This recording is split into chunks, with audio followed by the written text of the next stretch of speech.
Greetings and welcome to the Reparenting Daily podcast. In this podcast, we'll dive deep into reparenting, exploring tools and resources to help us through our journey.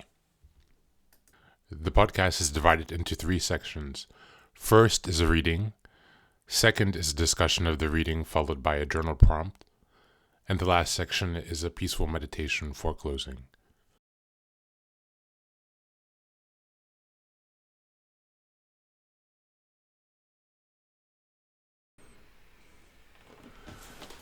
Good morning, good afternoon, and good evening, guys, from whenever and wherever you're joining us. Thanks for being here. I truly and sincerely appreciate your time and dedication. We're now on episode 133. So we've been going for 133 days straight, guys. I really appreciate the feedback that I'm getting. More and more people are starting to reach out to me to give me some feedback, their appreciation, their thanks, encouragement, so many different types of positive feedback. I'm just overwhelmed because for me, I really still feel that I'm early on in this project because I have so many other ideas and things that I'm working on at the moment that I haven't even shared that are still related to Reparenting Daily. So yeah, I just want to take some time to thank you all for listening. I really, really appreciate it and all of your support. I just ask if you can also give me a 5-star review on Apple and Spotify, or some engagement and a follow on YouTube or any of the other platforms where you listen to the podcast. This will really help other people find it, and it will help us spread the message. I'm on a simple mission here just to help people who are struggling with reparenting, who don't know where to begin, who need a daily support, and also to find a community of like-minded people who are open to having these kind of discussions, because I will make a weekly support group for this also in the future. So please do keep that in mind. But yeah, thank you again for all the support so far up to day 133. Again, just give me a follow wherever you're listening to, a 5-star review or some engagement. It would really help me to spread the word. Alright, so guys, today we're going to be starting from a new book. It's called Can't Hurt Me by David Goggins, New York Times bestseller. It's a really, really excellent book. He has an amazing, encouraging story. So without further ado, we'll start at chapter 1. I should have been a statistic. We found hell in a beautiful neighborhood. In 1981, Williamsville offered the tastiest real estate in Buffalo, New York. Leafy and friendly, its safe streets were dotted with dainty homes filled with model citizens.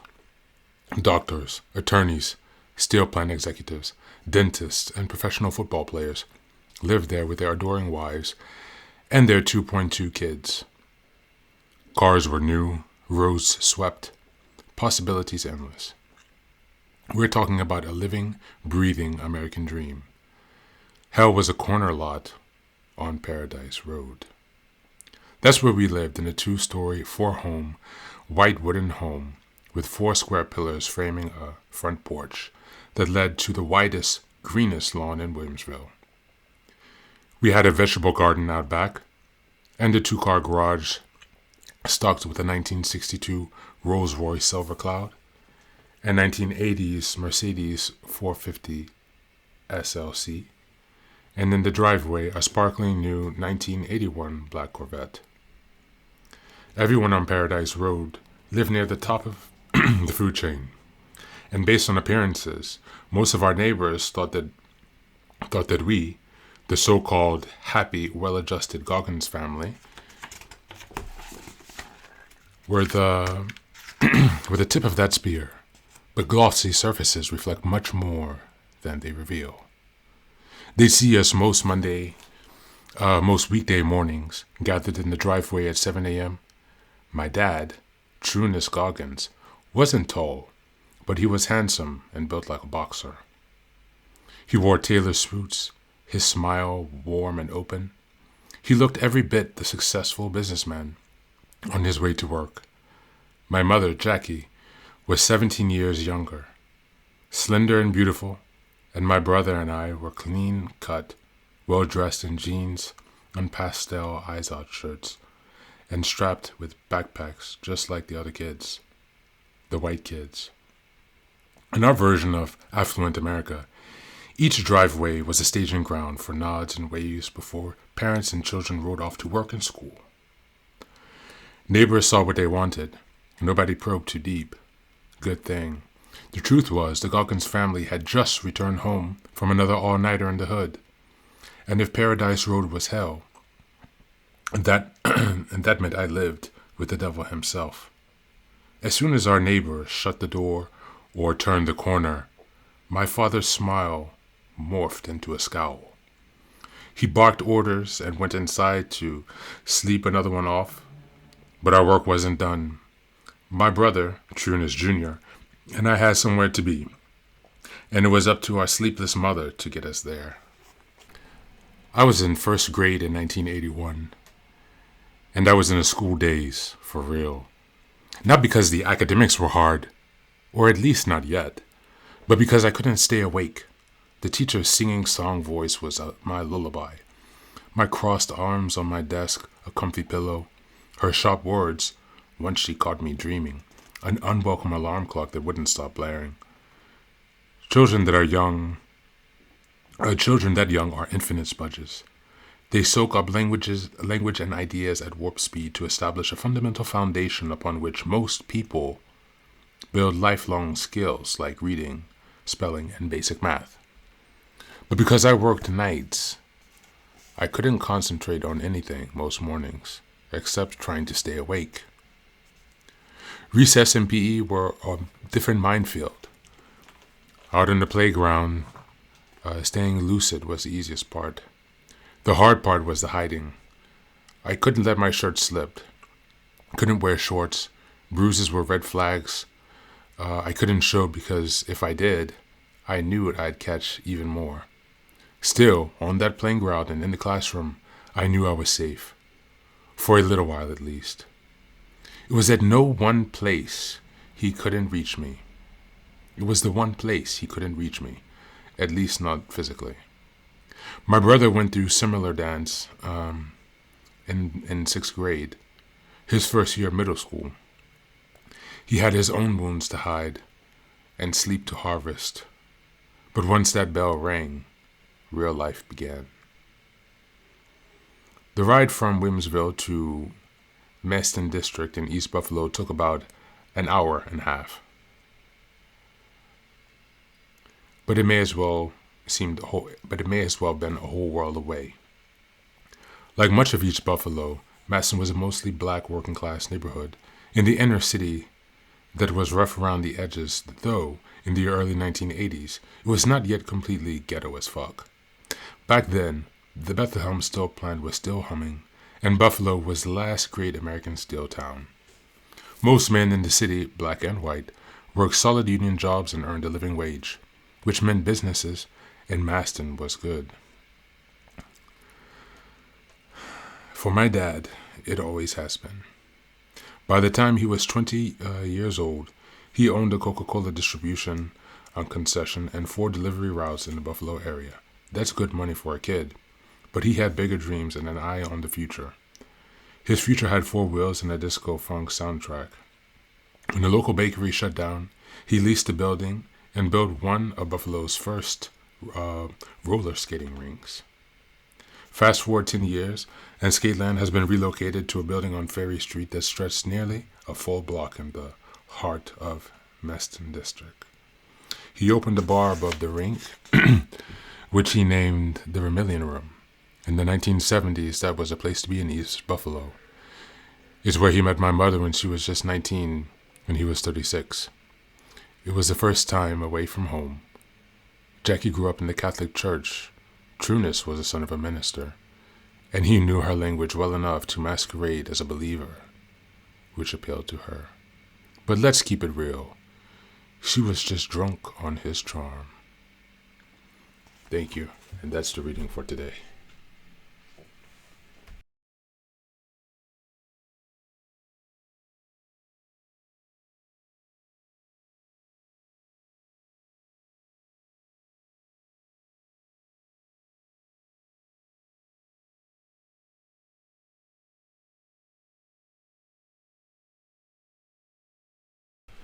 Welcome back. Welcome back. So, starting off this reading, you can see many of the familiar themes coming back. Looking at his father, you see the narcissistic behavior.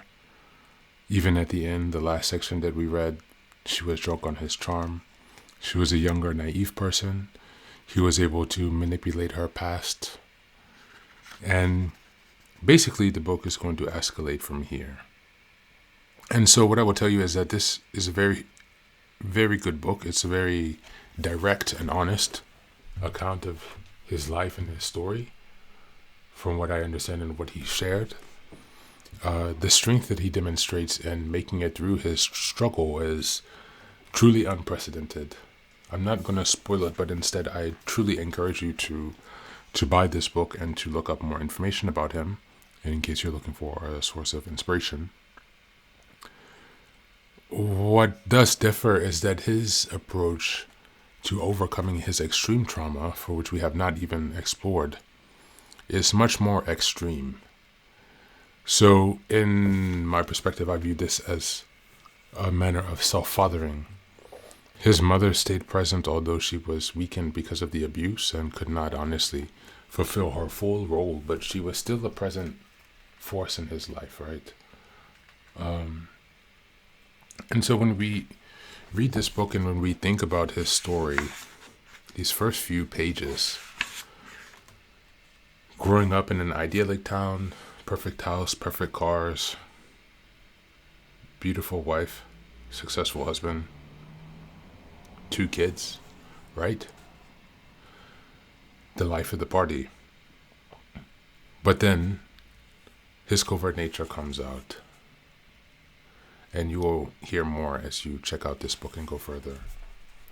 So today, let's take a time to reflect and to journal on this reading and this topic of Can't Hurt Me. If you're not familiar, perhaps you want to look a little bit more information about him before you do this reflection to understand his story.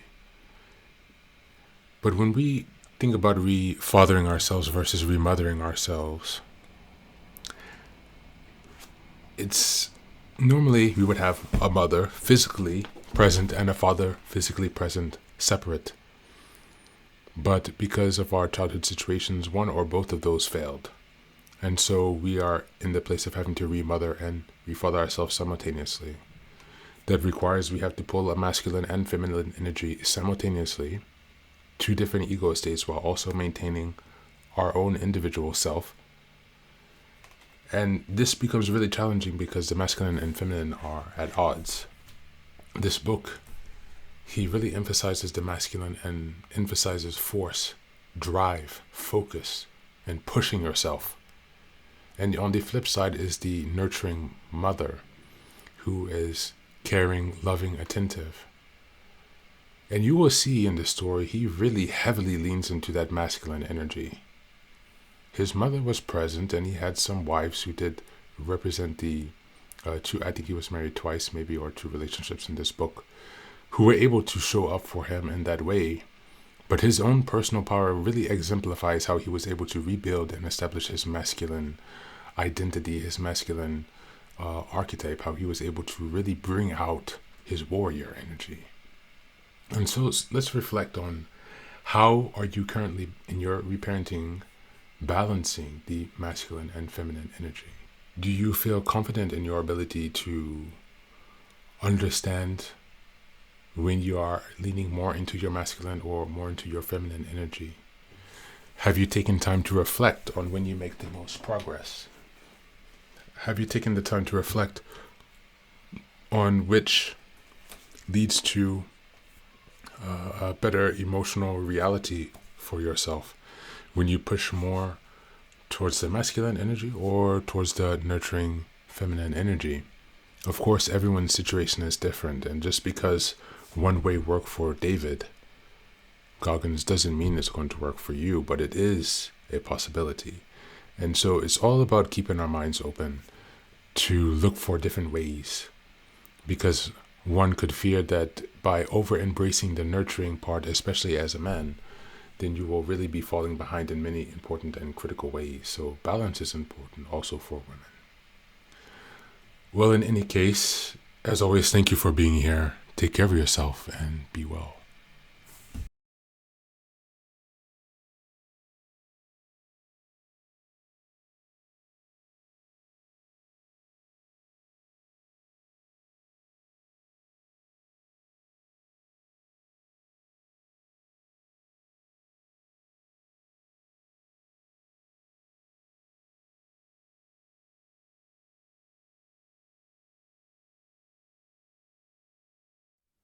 And now, let us move on to the final section, the meditation. This is an unguided meditation. I will simply provide some music and you can take some time to relax.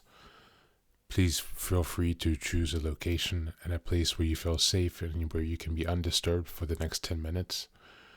You can choose to be sitting down, standing, as you like, wherever you are most comfortable. Thank you for being here and enjoy the meditation.